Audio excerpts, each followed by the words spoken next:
नमस्कार दोस्तों, स्वागत है आपका अपने YouTube चैनल हिंद गुरुजी पॉइंट में। और हम बात करते हैं आपकी बेहतर शिक्षा की।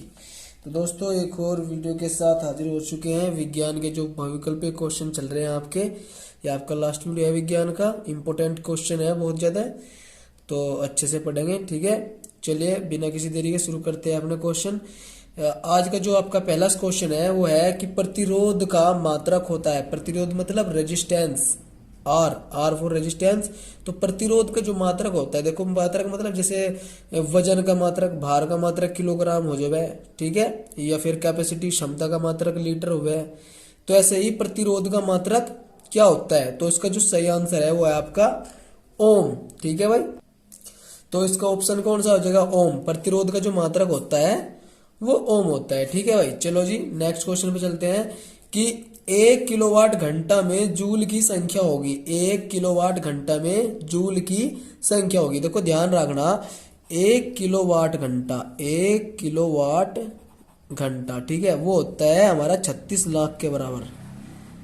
36 लाख के बराबर याद रखना, 1 किलोवाट घंटा होता है 36 लाख के बराबर। ये ऐसे शॉर्ट फॉर्म में लिखते हैं 3.6 गुणा 10 की पावर 6, ये होता है हमारा पास में, ठीक है। ये इतने जूल, जे फॉर जूल, तो यहाँ से जूल लिख नहीं रहा, वैसे जूल है, ठीक है। 1 किलोवाट घंटा को अगर जूल में बदलना तो 1 किलोवाट घंटा बराबर 36 लाख जूल, या इसे जो है वैज्ञानिक संकेतन में से लिखते हैं 3.6 गुणा 10 की पावर 6 जूल। तो कौन सा ऑप्शन, ऑप्शन डी आपका जो है इज द राइट आंसर, ठीक है, याद रखना आपको। चलो जी अगले क्वेश्चन पे चलते हैं। अगला क्वेश्चन क्या है हमारे पास में कि विद्युत ऊर्जा की इकाई मात्रक, मतलब विद्युत ऊर्जा का जो मात्रक है वो क्या होता है, वाट होता है, किलोवाट होता है, किलोवाट प्रति घंटा या किलोवाट घंटा। याद रखियो किलोवाट घंटा।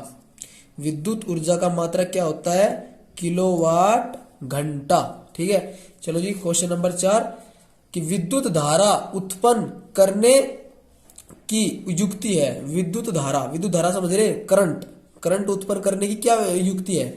देखो एक तो करंट डायरेक्ट जो आता है हमारे पास बिजली घर से, लेकिन अगर उसके बाद भी अगर हमने प्रैक्टिकली सोचा है कि अगर बिजली नहीं आ रही, लाइट नहीं आ रही है, तो फिर कैसे लाइट आवे, फिर जनरेटर चलाया जाना है। उस जनरेटर को वैज्ञानिक मतलब विज्ञान में बोला जाए जनित्र। तो ऑप्शन ए जो है आपका जनरेटर ही चलावे ना फिर उसके बाद, तो विद्युत धारा जो उत्पन्न करने की युक्ति है वो एक जनरेटर भी है, जैसे हम जनित्र कहे विज्ञान की भाषा में, ठीक है। ऑप्शन ए, ठीक है, ये आपका राइट आंसर हो जाएगा। चलिए जी चलते हैं आपके पांचवें क्वेश्चन पे। पांचवें क्वेश्चन क्या कह रहा है कि डायनमो परिवर्तित करता है, विद्युत जनित्र में रूपांतरण होता है।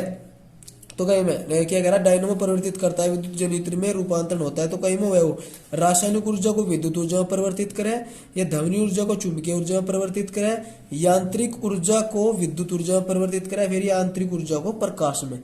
तो ऑप्शन सी जो है आपका वो यांत्रिक ऊर्जा को विद्युत ऊर्जा में परिवर्तित कर देता है। ऑप्शन नंबर सी, याद रखना डायनमो जो करता है वो विद्युत जनित्र में रूपांतरण होता है, कहीं में यांत्रिक ऊर्जा को विद्युत ऊर्जा में। Option number C is the right answer, ये आपका हो गया। चलो जी नेक्स्ट क्वेश्चन पे चलते हैं। क्वेश्चन नंबर 6, क्वेश्चन नंबर 6 क्या है आपका कि वेबर किस राशि का मात्रक है।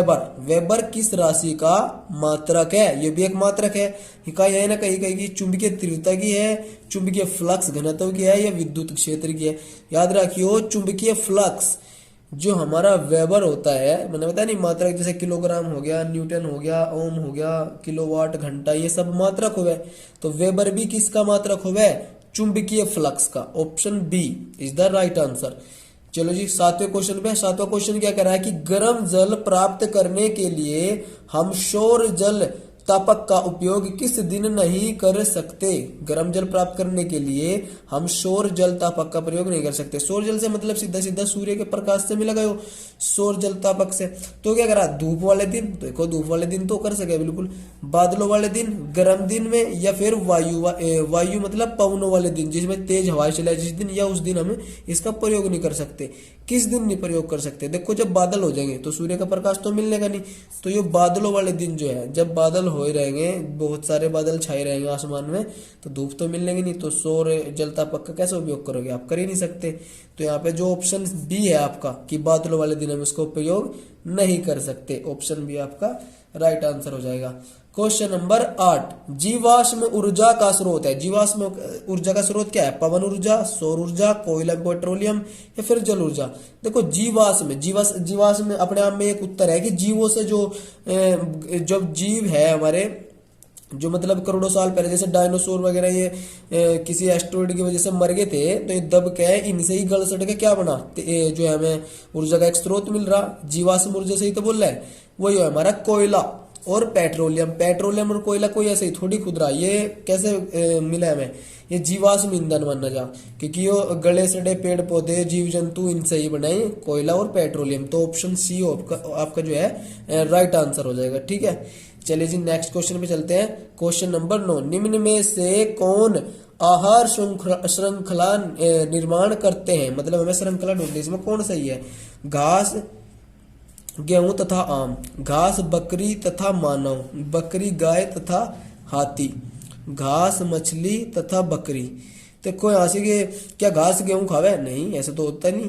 बकरी गाय को खा लेगी, मतलब यहाँ से श्रृंखला ढूंढनी ना, कौन किसा खा गया अपना जो है श्रृंखला बना रहा। यहाँ देखो तुम, घास मछली नहीं, कोई फर्क ही नहीं, घास और मछली का कोई संबंध नहीं। लेकिन यहाँ देखो घास बकरी खावे, अब बकरी को मानव खा जाए, तो यहाँ पे श्रृंखला बननी है आपकी, तो बी ऑप्शन है आपका सही उत्तर। ठीक है, निम्न में से कौन आहार श्रृंखला का निर्माण करता है? घास, और घास को कौन खा ले? बकरी, और बकरी को कौन खा ले? इंसान। तो एक श्रृंखला बननी है, आपका राइट आंसर हो जाएगा। चलो जी चलते हैं आपके नेक्स्ट क्वेश्चन पे, 10वां क्वेश्चन। अम्लीय वर्षा का जल का लगभग पीएच मान है।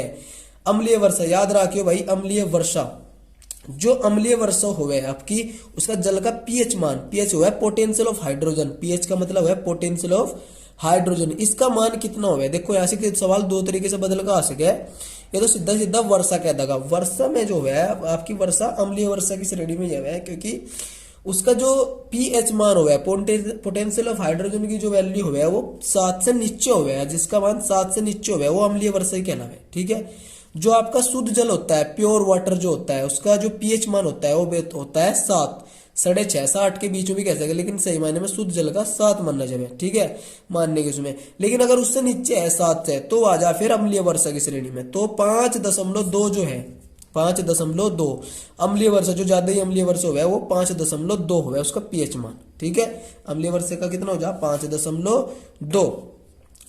6 से ऊपर जो है वो इतने मतलब वो है जो शुद्ध की कैटेगरी में मानने जाए ज्यादातर, तो पानी जो शुद्ध हुआ है बिल्कुल वो हो जा 7 पीएच मान उसका। चलो जी फटाफट चलते हैं आपके क्वेश्चन नंबर 11 पे। क्वेश्चन नंबर 11 क्या कह रहा है कि लेड नाइट्रेट का रासायनिक सूत्र है। लेड मतलब लेड, यहाँ ध्यान रखियो, लेड का है पीबी को, लेड अगर हम प्रदर्शित करने की बात करें तो लेड हो हमारा पीबी, और नाइट्रेट हो हमारा NO3। लेकिन यहाँ सूत्र जो है हो जा NO3 का होल ट्वाइस, PbNO3 का होल ट्वाइस। जब हम लेड नाइट्रेट का सूत्र ढूंढेंगे तो PbNO3 का होल ट्वाइस, तो यहाँ पे ऑप्शन जो बी है आपका PbNO3 का होल ट्वाइस, ये आपका लेड नाइट्रेट का रासायनिक सूत्र है। ठीक है भाई, याद रखना, लेड नाइट्रेट का सूत्र जो है PbNO3 का होल ट्वाइस, ट्वाइस मतलब ये बाहर 2 दिख रहा ये। ठीक है, चले जी नेक्स्ट क्वेश्चन पे चलते हैं। अब जा अगला क्वेश्चन है आपका 12वां। फफोलेदार तांबे में कॉपर की प्रतिशत मात्रा है। फफोलेदार जो तांबा हुआ है उसमें कॉपर की कितने प्रतिशत की मात्रा हुआ है? वो हुआ 98%। याद रखना, कितना? फफोलेदार तांबे में कॉपर की प्रतिशत मात्रा कितनी होती है? 98%। फफोलेदार तांबे में कॉपर की प्रतिशत मात्रा कितनी हुई? 98%। याद रखना। चलिए जी नेक्स्ट क्वेश्चन। प्रकाश का वेग निम्न में किस माध्यम में सबसे अधिक होता है? देखो, ब्रह्मांड की सबसे तेज चलने वाली जो कोई चीज है वो है आपका प्रकाश, लेकिन उसकी भी स्पीड एक माध्यम है जिसमें सबसे ज्यादा रहे, वो कौन सा है? वायु, जल, कांच या निर्वात? देखो यहाँ ध्यान रखना, निर्वात, जहां कुछ नहीं होता, ना तो वहां पे आपका जो है वायु, न जल, न कांच, कुछ नहीं। निर्वात मतलब बिल्कुल जैसे अंतरिक्ष स्पेस निर्वातित है, वहां पे वायु कोई गैस ही नहीं है वहां पे, खाली खाली है बिल्कुल, तो है निर्वात। तो वहां पे प्रकाश की चाल सबसे तेज है, उसकी जो स्पीड होती है वो लगभग होती है 3 लाख किलोमीटर प्रति सेकंड, या कह देते हैं 3 × 10⁸ मीटर प्रति सेकंड। ये ऑप्शन आपका सही हो जाएगा, ऑप्शन डी। निर्वात में प्रकाश का जो वेग, वेग का मतलब यहाँ चाल से है, ठीक है भाई। चलो भाई अगला प्रश्न कि ओम के अनुसार धारावी विभवांतर में ग्राफ बनेगा। ओम के अनुसार धारावी विभवांतर में ग्राफ बनेगा, तो एक सरल रेखा बनता है। धारा और ओम के जो विभवांतर का ग्राफ बना है वो बना एक सरल रेखा, ठीक है। ऑप्शन ए आपका राइट आंसर हो जाएगा। अब लास्ट क्वेश्चन है आप इसकी वीडियो का, प्रचलित रूप से ऊर्जा ग्रह कहलाता है। जो ऊर्जा का ग्रह मतलब सबसे ज्यादा जो ऊर्जा है कहाँ पे है, प्रचलित रूप से ऊर्जा ग्रह कहाँ पे मिलता है, ये होता है आपका माइटोकॉन्ड्रिया में, न होता है क्लोरोप्लास्ट में, राइबोसोम्स में भी नहीं, लाइसोसोम्स में भी नहीं, कहा हुआ है माइटोकॉन्ड्रिया। तो ये वीडियो का आपका जो है लास्ट क्वेश्चन था, और मैंने जितने भी आपके इंपॉर्टेंट क्वेश्चन थे जो एग्जाम में बार बार पूछे गए, मैंने आपके सारे क्वेश्चन ये आपके जो है करवा दिए। उम्मीद है आपको वीडियो पसंद आई होगी। अगर पसंद आई तो लाइक कर दो वीडियो को, चैनल को सब्सक्राइब कर लो जो भी स्टूडेंट नए आए। और मैं आगे भी देखूंगा, अगर मुझे क्वेश्चन मिलते हैं तो मैं आगे भी एक आधी वीडियो और पोस्ट कर दूंगा विज्ञान की। और जो लॉन्ग क्वेश्चन है आपके, मैं खाली क्वेश्चन हल नहीं करवाने का, इंपोर्टेंट क्वेश्चन की एक वीडियो बना दूंगा कि कौन कौन से क्वेश्चन आपके इंपोर्टेंट है, ठीक है। तो मैं आगे कोशिश करूंगा आगे डालने की वीडियो। तो जो भी स्टूडेंट चैनल पर नया है चैनल को सब्सक्राइब कर ले, वीडियो को लाइक करे, कमेंट करके बताओ कैसा लगा वीडियो। कहीं अगर आपको क्वेश्चन गलत लग रहा हो या मेरे से गलती हो तो मुझे कमेंट करके जरूर बताना। आज के लिए इतना ही, धन्यवाद।